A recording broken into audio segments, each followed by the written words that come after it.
Here talking to Jacob Tierney, who is the writer and director of a new film called The Trotsky. It's a Canadian comedy starring Jay Baruchel as a teenager in Montreal who believes that he's the reincarnation of the Russian revolutionary Leon Trotsky.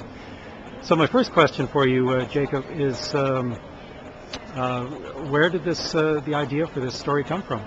Well, the idea came from, I really liked Trotsky when I was a teenager. I was very interested in him. He was a pretty political young man, and but I became very enamored of Trotsky, and I started to view him as a kind of a very exciting romantic historical figure. I found his life very interesting and the expanse of it. And I wanted to make a movie or write a movie about young people who were engaged and involved politically, and so those two ideas ended up going into the food processor of my brain, and this is what emerged. Right. Well, certainly one of the themes of the film is, what would happen if you had sort of like a fiery young Bolshevik in today's contemporary society. Right. How would people react to him?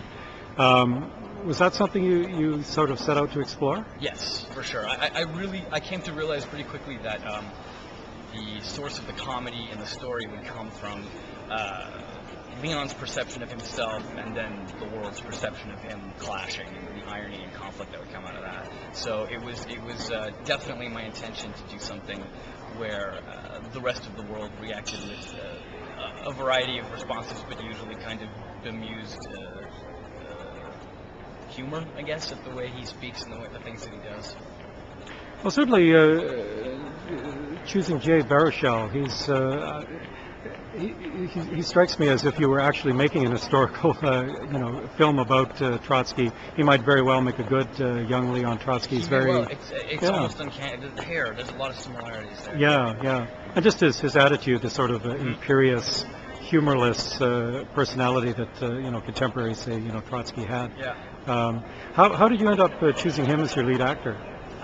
Well, I mean, basically, once it occurred to me, the idea of having Jay do the part, somebody I've known a long time, and somebody whose work I was very familiar with. And once it occurred to me that he should play this part, I just kind of made it my job to make sure that he did, because I thought he was very good, and it's nothing I regret. I think he's really good in the film, so. Right.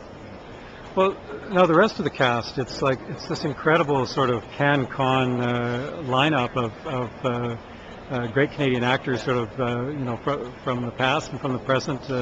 Colin Feore, Saul Rubinek, Geneviève Bujold, Dominique Blythe.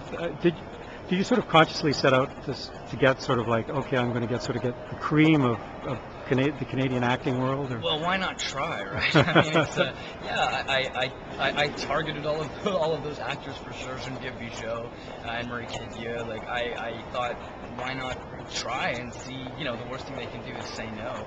And thankfully, everybody said yes. I think it started with Michael Murphy and Colin Feore, and then kind of went down the list from there. But we just lucked out with. These were all my first choices, so I'm very pleased with the way that worked out. Right, and certainly with the beard, Colin Feore looks eerily like Lennon. Doesn't he?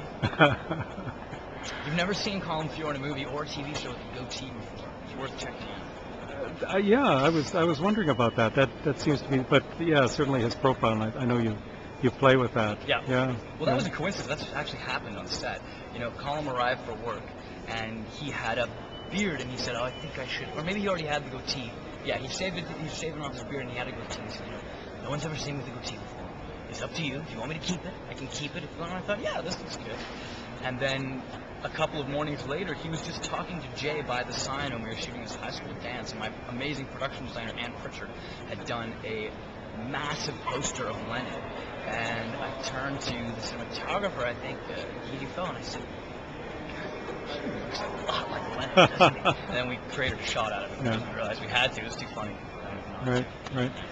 Certainly, that's apparently an unintentional reference, but I also enjoyed this, these sort of direct sort of winking references to, particularly the recurring dream that Leon has, which the Eisenstein dream? The Odessa Steps from Battleship Potemkin. Are you sort of like a fan of Soviet cinema? Was this sort of a chance to play with that? I'm a fan of Eisenstein's for sure. I mean, Battleship Potemkin is an amazing movie. We watched it again. me and my cinematographer watched it again before we made the movie, and it's a very impressive film.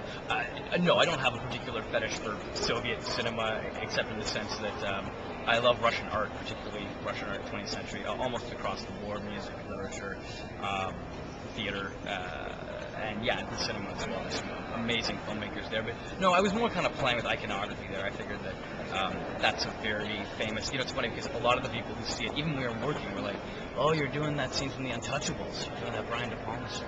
And, which is very funny. And so I thought, this has kind of become part of the language of movies. And so it fit in with the way I felt A Nightmare of Leon's would work.